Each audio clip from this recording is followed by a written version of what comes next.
Hello, students. Today's episode of Thunderbolt features our in-house article from wonderful writer Thomas L. Friedman. Now, just in case if you don't know who that is, Thomas L. Friedman is a writer and editor for New York Times. He usually writes for foreign affairs. He has written 6 bestsellers, and among which 3 were awarded Pulitzer Prizes. And one very famous one is The World is Flat, and I think the second, I guess arguably the second famous, in my mind, this is my favorite book, is The Lexus and the Olive Tree. This book was widely read in Korea because one of the very famous foreign author, Robert T. Kiyosaki, who wrote Rich Dad, Poor Dad, 부자 박하는 아빠, he praises this guy. And this is one of the key books that spread the word globalization, and we're going to learn about that today. Now, it's about almost 20 years since its publication, but this book is still very relevant and still talked very highly of in the economic circle. So, let's do it. Hey, Eddie. Hi, thank you for inviting me again. All right, so what you think about this passage? And I understand you did some research about the book too and the author. Yeah. This book was really, as any of you seen our previous video, right, on our second Korea University early admission, 국제학부 대비. It was really, they have common things like what is globalization and right. expanding more and looking for new things, innovation, and how people move and leave their country or coming to country for better employment and living standards. Right. And this article written by book or Thomas L. Friedman is really focusing on economic side of globalization. Right. Really interesting how he talks about Lexus sedans or produced like 300 Lexus sedans every day. He visited Toyota factory, Right. and 66 human beings and 310 robots, and very detailed. Good. Yeah. Now, let's briefly talk about the word globalization. I understand Thomas Friedman has his own definition of globalization, or Yeah. I guess the definition of what globalization is in the early 2000s. And today we also look at the word globalization slightly differently. Yeah. Right? So what is it? General, the big picture of globalization is advancing in technology, mobile phones, airplanes, everything, transportation system had made us to connect each other, how we move to China, to the United States in 13 hours, and how we are connected in Instagram, Facebook, like Twitter stuff, on how we're connected, how we can see what's happening on opposite side of the world by watching CNN, Right. and everything that are connected. So these improvements made us to exchange goods and information more quickly than before. Right. So it is a big picture of globalization. And to an extent, I think it'll be worthwhile for our students to study some of Thomas Friedman's book titles. Yeah. As I said, one of his other very famous book is titled The World is Flat. And the whole meaning based between is the world is flat means no more are the world skewed or imbalanced, or there's some kind of hierarchy, because information is for everybody. And another his key idea said here and anywhere else in his lectures is that globalization really had democratized the world in a way, so that everyone is given the same kind of opportunity, same kind of power to conquer and learn. And with that also, he doesn't specifically say that, but I guess I'm saying capitalism is also had spread, right? Yeah.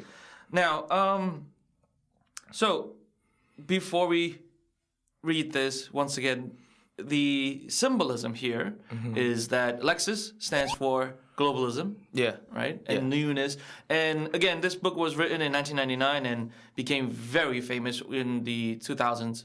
And Lexus, in that time, was the fastest and the biggest selling foreign car of America, in America, and arguably all around the world, right? It outsold Benz, it outsold BMW for many years.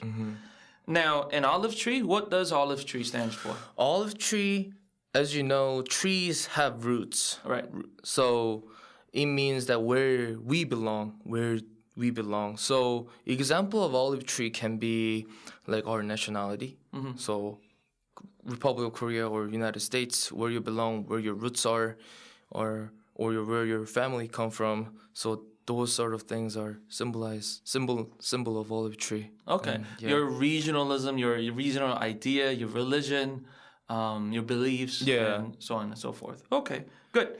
Now, so let's read and talk about what it is a little more. Once you recognize that globalization is an international system that has replaced the Cold War system, is this all you need to know to explain world affairs today? Not quite. Globalization is what is new. And if the world were made of just microchips and markets, you could probably rely on globalization to explain almost everything. But alas, the world is made up of microchips and markets and men and women with all their peculiar habits, traditions, longings, and unpredictable aspirations. Do world affairs today can only be explained as the interaction between what is as new as an internet website and what is as old as gnarled olive tree on the banks of the River Jordan? I first started thinking about this while riding on a train in Japan in May 1992, eating a sushi box dinner and traveling at 180 miles per hour. I was in Tokyo on a reporting assignment and had arranged to visit the Lexus luxury car factory outside Toyota City, south of Tokyo. At that time, the factory was producing 300 Lexus sedans each day, made by 66 human beings and 310 robots. After touring the factory, I went back to Toyota City and boarded the bullet train for the ride back to Tokyo.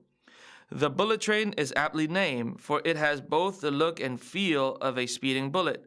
As I nibbled away on one of those sushi dinner boxes you can buy in any Japanese train station, I was reading the day's International Herald Tribune, and a story caught my eye in the top right corner of page 3. It was about the daily State Department briefing. State Department spokesman Margaret D. Twitler had given a controversial interpretation of a 1948 United Nations resolution relating to the right of return for Palestine refugees to Israel. I don't remember all the details, but whatever her interpretation was, it had clearly agitated both the Arabs and the Israelis and sparked a furor in the Middle East, which this story was reporting. It struck me then that the Lexus and the olive tree were actually pretty good symbols of this post-Cold War era. Half the world seemed to be emerging from the Cold War intent on building a better Lexus, dedicating to modernizing, streamlining, and privatizing their economies in order to thrive in the system of globalization, and half of the world, sometimes half the same country, sometimes half the same person, was still caught up in the fight over who owns which olive tree. Olive trees are important. They represent everything that roots us, anchors us, identifies us. Good. So, Yeah. very well-written piece of writing here. Now, what were some of the things that struck your eye as you were reading this? Post-Cold War era. Okay. So how Lexus and olive tree are used to symbolize those.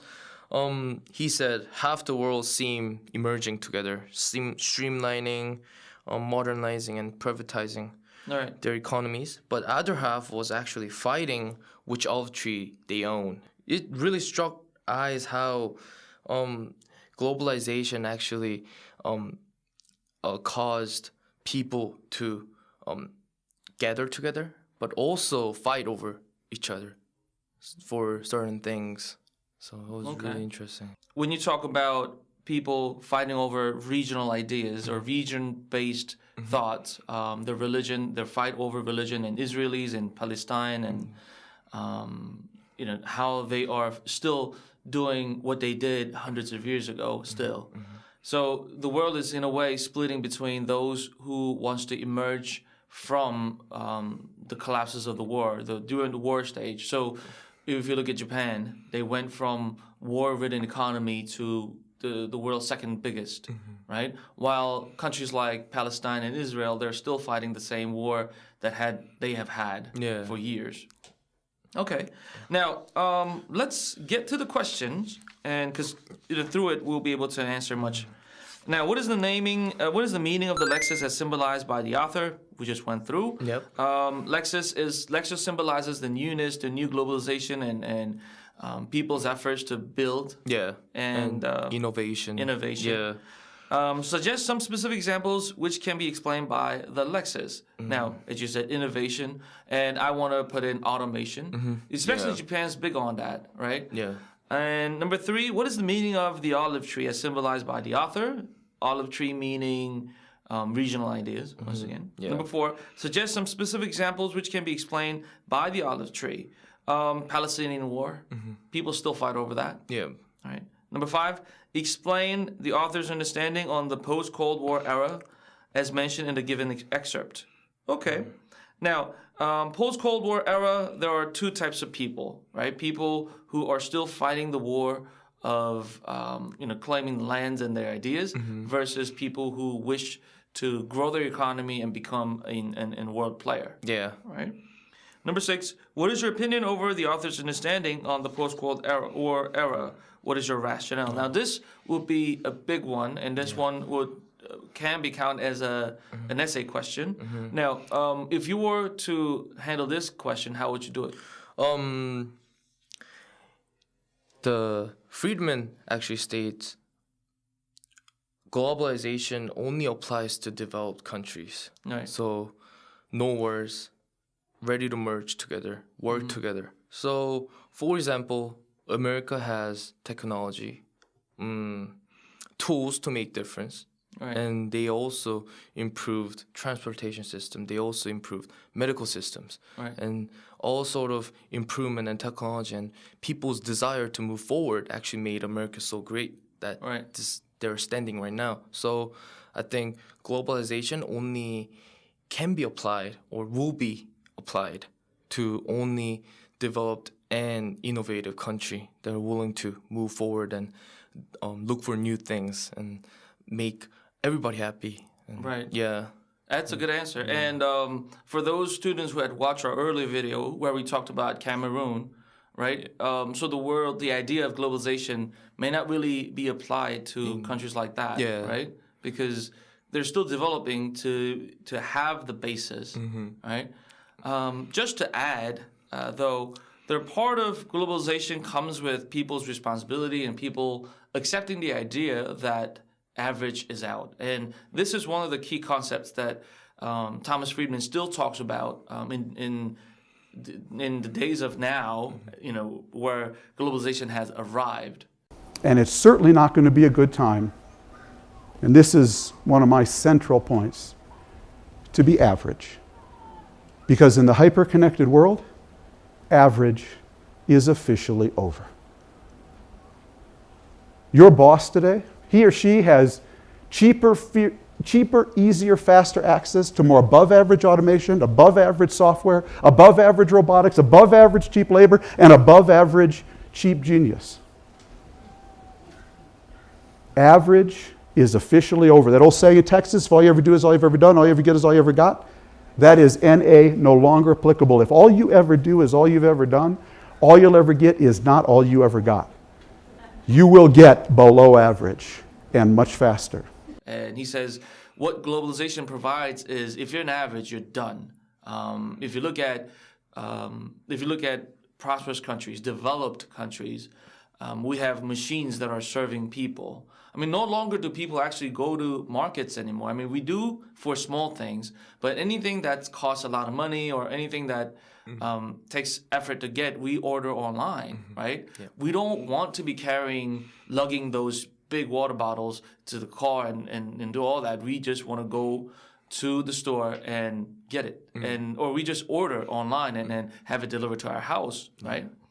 So imagine going to Japan, and if anyone who had been to Japan would know, you no longer order food in Japan to cashiers or waitresses or waiters. I mean, some expensive places they do because that's quote unquote the service.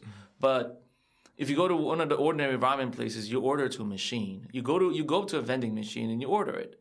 right? Because minimum wage has risen so much. Korea, we're starting to see that too, right? In 2018, a minimum wage hike happened, and now we have to pay delivery charges. I mean, just yesterday I ordered delivery food, and they asked me to pay 3,000원 for delivery fee. Right? Wow. and those things had never happened before. And these kind of changes, people say, if we were somehow able to slow down the hike of minimum wage, we might have been able to, kept customers from, or I guess store owners from charging customers to pay their delivery fees, right? Because eventually the food prices might rise, and people, it'll be difficult for store owners to ask as their customers to pay for higher food prices and delivery prices, right? But now it's happening. So if you're an average company, if you're an average person, then it's done, because superior nation is going to produce not only superior products, but they are also going to produce machines that will replace you. And it's a warning sign here. I mean, this guy was visiting Toyota factory in 1992. Imagine what it might be like today, right? 2018, 2019, right? It had 66 people and 310 robots. So roughly 5 times. What if that has become, maybe there's 20 people and 500 or 600 machines now, right? And, in these kind of societies, we have to face globally to produce what we want and to be prosperous, I think. Anyway, the post-Cold War era, what is your rationale? So if you don't look at the big picture, you no longer can really survive, because there's so much, choices being provided. Anything else you might add? No.